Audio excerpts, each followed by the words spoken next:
예, 오늘 읽은 사무엘상 16장은 다윗에 대한 하나님의 선택과 기름 부음에 관한 이야기의 시작 부분인데, 이 다윗이라는 이름은 구약 성경에서 600번 이상, 신약 성경에서 60번 이상 다윗의 이름이 반복해서 거론됩니다.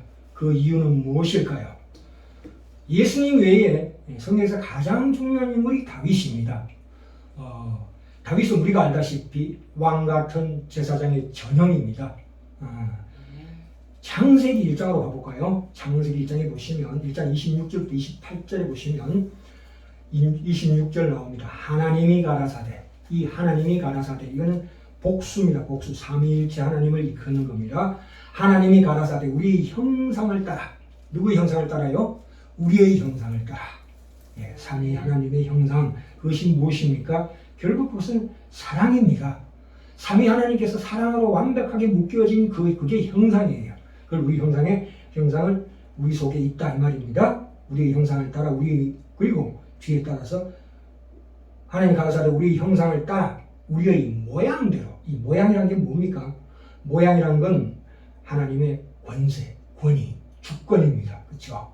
모양대로 우리가 사람을 만들고, 그러니까 하나님의 형상과 모양이 중요하다. 형상이라는 건 제사장, 그렇죠? 사랑입니다. 모양은 하나님의 권위, 권세, 다스림이죠. 통치죠. 통치권입니다. 그렇죠? 그래서 우리로 하여금 우리가 사람을 만들고 그로 바다의 고기와 공중의 새와 육축과 온 땅과 땅에 기는 모든 것을 다 다스리게 하자 하시고 나오죠. 그렇죠? 분명히. 그리고 28절에 보시면 하나님이 그들에게 복을 주시되, 드디어 복이 나옵니다. 우리 그토록 애타게 갈급하게 추구하는 복이 뭘까요? 복을 주시며 그들에게 이르시되 생육하고 번성하여 땅에 충만하라, 땅을 정복하라.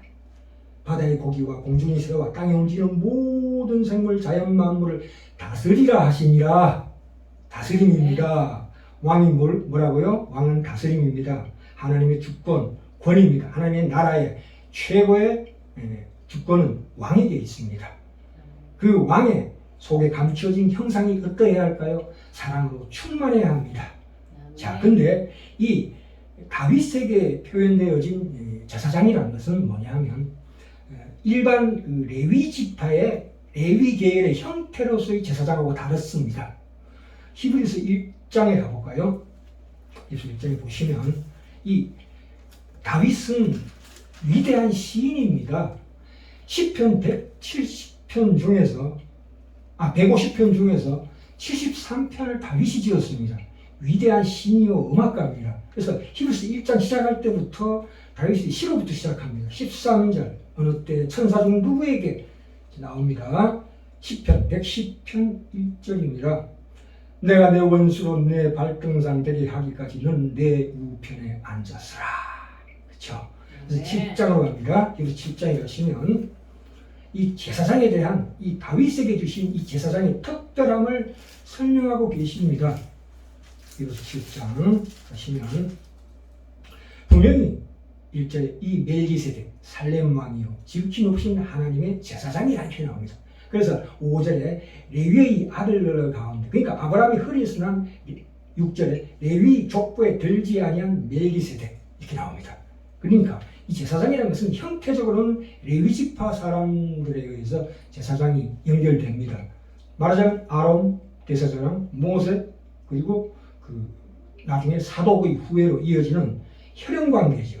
그러나 이 다윗에게 주신 하나님의 제사장권은 그보다 훨씬 더 우월한 멜기세덱의 반차를 쫓는 내용으로서의 제사장이다 이 말입니다. 그것은 왕이면서 대제사장이신 예수 그리스도의 가장 완벽한 표상이 다윗입니다. 그 하나님의 경륜 안에 있는 세 가지 큰 직무가 있는데요. 선지자가 있습니다. 선지자가 있고, 그 다음에 제사장이 있고요, 왕이 있습니다. 지금 사무엘이 선지자입니다. 여호수아로부터 사무엘 시대까지를 사사시대라고 합니다. 그런데 여기 다시 사무엘상 16장으로 넘어갈까요?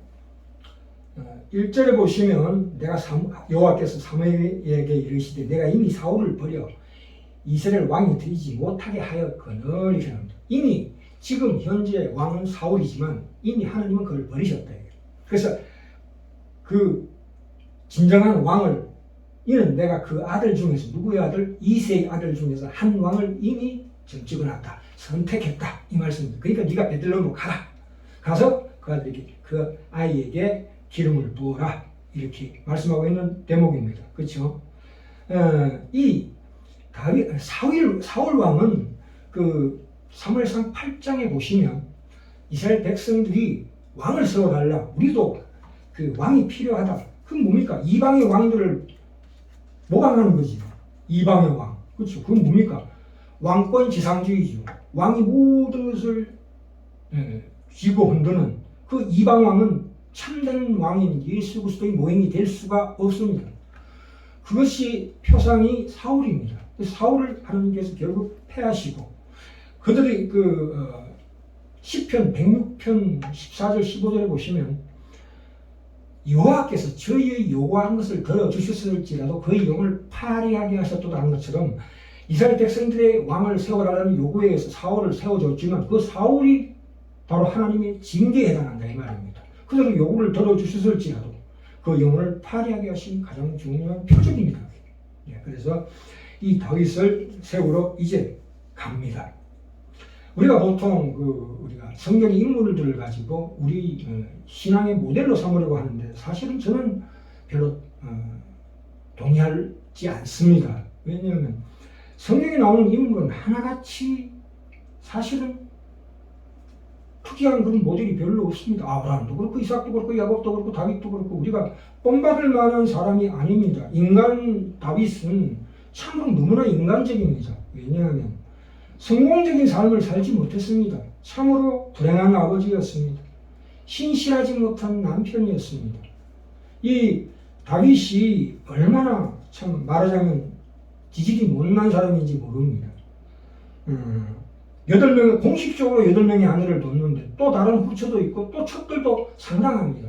그래서 아마도 처가 20명 이상이 되지 않을까 이렇게 추측합니다. 아들도 무지무지하게 많습니다. 그래서 그런데 바세바로 말하면 다윗이 했는 가장 잘한 일은 골리앗을 물리친 것, 소년 때 그밖에 없습니다. 그 이외에는 계속 실수하고 실패하고 광야에서 10년 동안 도망다니는 삶이었습니다. 그렇죠? 험악한 세월을 보냈다 이거예요. 30세 때, 그러니까 사무엘하 5장에 가서야 진정으로 왕으로 서는데 그때까지 그 이후도 합쳐서 도합 20년간을 수많은 고통과 혼란 가운데에서 6번이나 죽을 고비를 당합니다. 다 사울에 의해서. 그래서 결국 이 광야만 해도 십광야, 마손광야, 엔게디 광야, 바란 광야, 그리고 마지막으로 블레셋 적국에 몸을 의탁하는 지경까지 가게 되는 참으로 험악한 세월을 보내 다윗을 우리가 모델로 삼을 수는 없는 것입니다. 다윗을 보지 마시고 그 다윗을 하나님만 바라보는 그 갈급한 다윗에게 우리가 본받아야 될 것은 뭐냐면 하나님만 바라봤다는 거예요. 자기 모든 욕망의 근원이 하나님에 대한 그 갈급한 그것을 시로 표현한 그 다윗의 그 마음을 봐야 합니다. 그렇죠? 어떻게 하나님께서 다윗을 이렇게 만들어 가셨는가 이걸 보셔야 합니다. 자, 16장 4절 봅시다. 그래서 이 하나님의 명령을 받은 사무엘이 드디어 베들레헴에 갑니다. 갔더니 4절의 중반절에 성읍 장로들이 뜬다고 했습니다. 왜 뜰까요? 그 당시에 선지자들은 가면은 분명히 죄를 질책하는 선지자가 오는 법입니다. 이 선지자라는 것은 교사예요. 말하자면 교사. 일시적인 직분이에요. 그래서 하나님께서 언제 어디서든 세울 수 있는 것이 선지자입니다. 예수님은 선지자인가 동시에 제사장인가 동시에 왕입니다. 이 세 가지 직분을 다 가지고 계십니다. 우리도 마찬가지죠. 그런데 이거는 일시적인 직분입니다. 피로 연결되지 않습니다. 그러나 제사장과 왕은 반드시 혈연관계입니다. 제사장의 아들이야만 혈연으로 이어집니다. 제사장의 아들이 제사장이 되는 것이고 왕의 아들이 왕이 되는 것입니다. 그래서 이것은 피로 연결된 예수 그리스도 말미암는 그 다윗으로 예표되는 예수 그리스도 멜기세덱의 반차를 쫓는 예수 그리스도의 반열을 쫓는 우리가 왕같은 제사장이다 이 말입니다. 그 훈련을 지금 다윗이 받고 있다 이 말입니다. 이 16장 전체 그 이유로 보면. 그래서 자 이제 시작 부분에 갑니다. 이 장로들이 떠들었다고 그러는데 이제 질책하러 오죠 선지자가. 그랬더니 아니다 평강을 위함이니라. 5절에 내가 여호와께 제사하러 왔으니 우리 함께 제사하자. 그러면서 이 진정한 목적인 이새를 불러라 이렇게 됩니다. 그렇죠? 그래서 6절에 보시면 이새와 그 아들 7명이 옵니다. 그들이 오면 사무엘이 엘리압이 누굽니까? 이새의 장남입니다. 보고 이르기를 어이구 야 덩치도 좋고 준수하게 생겼구나 했는데 7절에 여호와께서 사무엘에게 이르시되 그 용모와 신장을 보지 말라. 내가 이미 그를 버렸노라. 엘리압이 누구와 오버랩됩니까? 사울 왕하고 오버랩됩니다. 그렇죠? 나의 보는 것은 사람과 같지 아니하니 사람은 외모를 보거니와 나 여호와는 중심을 보느니라. 이렇게 합니다. 네, 둘째가 옵니다. 아비나답. 이새가 아비나답을 불러 사무엘 앞을 지나게 하며 사무엘이 가로되 이도 여호와께서 택하지 아니하셨느니라. 9절에 이새가 산마로 지나게 하며 사무엘이 가로되 이도 여호와께서 택하지 아니하셨느니라. 아이고 여기까지 오니까 이 사무엘이 얼마나 당황했겠습니까? 그렇죠? 아니 분명히 이새의 아들 7명이 왔는데 하나도 기름 부을 자를 발견하지 못했을 때 당황했을 겁니다. 아니 내가 엉뚱한 마을을 찾아오지 않은 여기 베들레헴 맞습니까? 맞습니다. 너 이새 맞냐? 이새 맞습니다. 아 그러냐? 그럼 분명히 또 아들이 있을 것이다. 그래서 이새에게 묻습니다. 이새가 10절에 그 아들 7으로 다 사무엘 앞을 지나게 하나 사무엘이 이새에게 이르되 여호와께서 이들을 택하지 아니하셨느니라 하고 11절에 또 이새에게 이르되 네 아들이 다 여기 있느냐? 이렇게 묻습니다. 그랬을 때 이새가 그때 생각이 납니다. 아하 가로되 아직 말째 망대가 남았는데 그가 양을 지키나이다.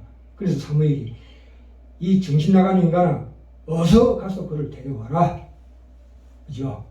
그가 여기 오기까지는 우리가 식사자리에 앉지 아니하노라 이렇게 나옵니다. 여기 저 양떼 이 말째라고 해요. 막내. 이 말째란 뜻은 히브리어로 하카톤이라고 해가지고 하찮은 이름입니다. 하찮다 뜻입니다. 양떼를 치러 가고 없습니다. 이렇게 나옵니다. 그러니까 중요하지 않은 사람이다 이 말이죠. 이 중요한 자리에는 나서지 말고 빠져야 될 인물이다 이렇게 얘기합니다. 그 아버지가. 이 양치기라는 것은 참으로 그 일 자체, 이 양치기라는 거죠. 양치기. 양치기라는 것은 일 자체를 보면은 양치기. 이 일 자체로는 참으로 천한 일입니다. 똥을 치워야 되고, 그렇죠? 천한 일이지만 이 목자라는 이미지가 있어요. 목자라는 것은 고대 동방에서 그 이미지가 정치 지도력, 특히나 그 왕의 어떤 지도력, 그 권위에 대한 상징입니다. 그래서 널리 사용되어 왔습니다. 그러니까 여러 가지 뜻이 있죠. 양치기, 목자라는 것은. 그죠? 겉으로 보기에는 참 천하고 보잘것없어 보이지만 그 이미지는 왕의 권위를 상징하는 겁니다. 우리가 저 북미 서부의 그 카우보이를 봐도 멋있잖아요. 그 이미지가. 그래서 이 양치기라는 것은 우리가 보기에는 너무나 참 하찮은 일을 하고 있는 말제다 이렇게 나옵니다. 그죠? 근데 이게 뭐냐면 말하자면 목자는 성격이죠. 그냥 왕이 아니라 이 왕은 왕인데 그냥 왕이 아니라 섬기는 왕이다 뜻입니다. 다윗을 통해서 하나님께서 우리에게 보여주시고 싶은 진정한 왕이면서 그 속에 제사장이라는 것은 뭐냐 섬기는 왕이다. 그런 왕이 어디가 있어요? 이 세상에 없습니다. 하나님의 나라에 합당한 왕은 바로 섬기는 왕이죠. 그 대표자가 누굽니까? 우주 예수 그리스도십니다. 그렇죠? 네. 그래서 이 양치기라는 것은 굉장히 속에 깊은 뜻이 있습니다. 이 특별히 초기 족장들의 유형에 보자면 대부분 보면 장남은 배제되고 차남이 그 선택받아서 족장이 됩니다. 그러나 여기 보면 다윗은 더 충격적인 게 7명을 제치고 말제가 드디어 선택됩니다. 아, 이 충격이죠. 그러나, 거기 보시면 아시겠지만서도, 기름을 부음 받았는데도 주변 사람들이 의미심장하게 바라보진 않았습니다. 그리고 바로 또 양치기로 갔거든요. 그러니까 여기에서 얘기하는 다윗이라는 사람의 그것은 뭐냐면 너무나 보잘것없는 사람으로 묘사되고 있습니다. 그러나 다윗 혼자는 알았습니다. 나오지요. 13절에 볼까요? 다윗이 여호와의 신에게 크게 감동되리라. 그 전부터 다윗은 참으로 신실한 자였어요. 참으로 이 12절에 보시면 그의 용모가 나옵니다. 우리가 자꾸 오해를 하는데, 자, 이에 보내어 그를 데려오매 그의 빛이 붉고 눈이 떼어나고 얼굴이 아름답더라. 이 용모를 이렇게 묘사했는데 이것을 우리가 뭐 용모가 준수해서 하는 게 택했다, 천만에 만만의 콩떡입니다. 그렇지 말고 꼬마 같더라, 앳되더라 이런 뜻입니다. 순수하더라. 그 순수한 마음이 드디어 기름을 부으니까 다윗이 여호와의 신에게 성령에 크게 감동되어서 드디어 이 다윗은 깨닫습니다. 내가 선택된 자였구나를 깨닫게 됩니다. 그게 바로 이 성경 말씀 16장이 얘기하고자 하는 깊은 의도입니다. 참 이 성경에 나오는 다른 어떤 사람보다도 가장 평범한 사람이 다윗입니다. 그래서 이렇게 많은 분량을 다윗에게 투자하고 있습니다. 그 다윗의 족보를 봐도요, 이 참으로 웃깁니다. 룻이라는 이방 여인, 나오미의 아들 말론의 모압, 그 당시에 정오와 멸시의 대상이었던 모압인 아내의 정손자입니다. 룻이라는 이방 여인, 모압인 아내의 몸에서 오벳이 나오고 이새가 나오고 다윗이 나온 거 아니겠습니까? 그래서 오늘날 우리 모든 평범한 사람들, 이름 없는 서민들, 별 볼 일 없는 우리 같은 사람들, 변변치 못한 사회적인 지위를 가지고 있는 우리에게 큰 힘을 불어넣어주는 하나님의 계시의 말씀입니다. 네. 이 믿음으로 사는 인간에 대한 성경의 중심 이야기가 다윗으로부터 시작되는 거거든요. 말하자면 요즘 말로 얘기하면 평신도를 주인공으로 삼고 있다는 게 참으로 의미심장합니다. 다윗은 제사장으로 부름받지 않았습니다. 제사장이라는 말이 한마디도 안 나옵니다. 그러나 왕입니다. 왕 속에 그 제사장이 숨겨져서 포함되어 있는 거예요. 그게 그런 의미가 있습니다. 그러니까 만인 제사장은 주인은 우리 개신교의 가장 특별한 교리입니다. 거기에 제일 가는 실정적인 예에 가는 상징인 다윗입니다. 그래서 이 종들을 따로 세운 목적이 뭡니까? 종이 누굽니까? 모세, 아론을 세운 목적이 뭡니까? 이스라엘 백성들을 섬기게 하기 위해서 그들 레위 족속을 세운 거 아닙니까? 오늘날도 마찬가지예요. 목사를 세운 이유는, 장로를 세운 이유는, 집사를 세운 이유는 그것이 직분으로 계급이 아닙니다. 그것은 섬기는, 일반 평신도 말하자면 만인 제사장들을 섬기는 제사장으로 종으로 뒀습니다. 종으로. 그래서 우리가 거기에 대해서 깊은 이해가 있어야 합니다.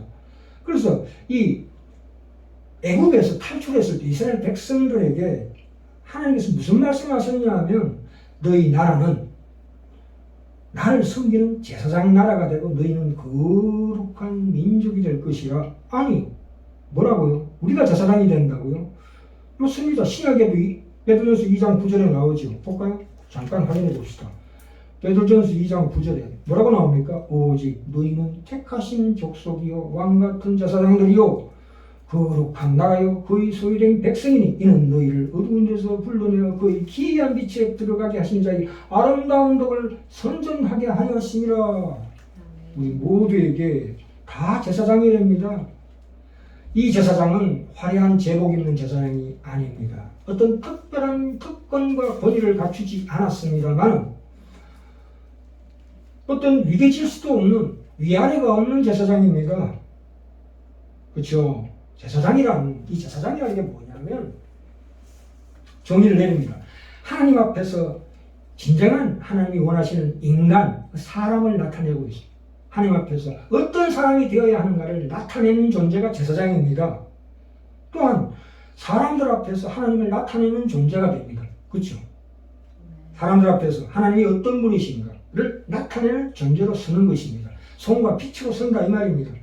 또한 제사장은 하나님과 인간의 관계를 뭘로? 직접 눈으로 보고 귀로 듣고 말과 행동이 그에 따라줄 수 있는 사람들입니다. 그게 제사장이에요. 제사장이란 하나님께 하나 인간의 소원, 우리 죄의 그 타락된 죄를 회개하는 그 소원을 들어 하나님께 말씀드리고 사람들에게 하나님의 말씀을 나누어주는 존재입니다. 그것을 말과 행동으로 보여주는 존재예요. 말로 그냥 전하는 것이 아니라 나의 모든 삶으로 표현하는 존재가 바로 제사장입니다. 하나님과 인간은 이런 제사장적인 관계로 서로 묶여 있습니다. 그러니까 우리는 서로가 서로의 제사장 역할을 해야 된다 말입니다. 남편은 아내의 제사장 노릇을 해야 되고 아내는 남편의 제사장 노릇을 해야 됩니다. 부모는 자녀의 제사장 노릇을 해야 되고 또 자녀는 나중에 성장해서 부모의 또 제사장 노릇을 해야 합니다. 그것은 잘하든 못하든 상관없습니다. 이미 제사장으로서의 자격을 이미 갖추고 시작하는 거예요. 아까 다윗이 그랬죠. 13절에 보시면 다윗이 여호와의 신에게 크게 감동되며 이제 알았으니까 이제 그의 인생이 시작됩니다. 참으로 겉으로 보기에는 이 제사장은 제사장처럼 보이지 않고 제사장적인 분위기를 풍기지 않지만 그럼에도 불구하고 그들은 분명한 제사장들입니다. 이 진정한 하나님의 은혜에 눈뜨는 우리 치유하는 형제자매들 다 되시길 바랍니다. 다윗이 바로 그러한 제사장입니다. 그건 한 번도 제사장으로 불린 적이 없었지만 완벽한 멜기세덱의 반차를 쫓는 예수 그리스도 같은 제사장으로 그 삶을 살게 됩니다. 그 훈련을 받게 됩니다.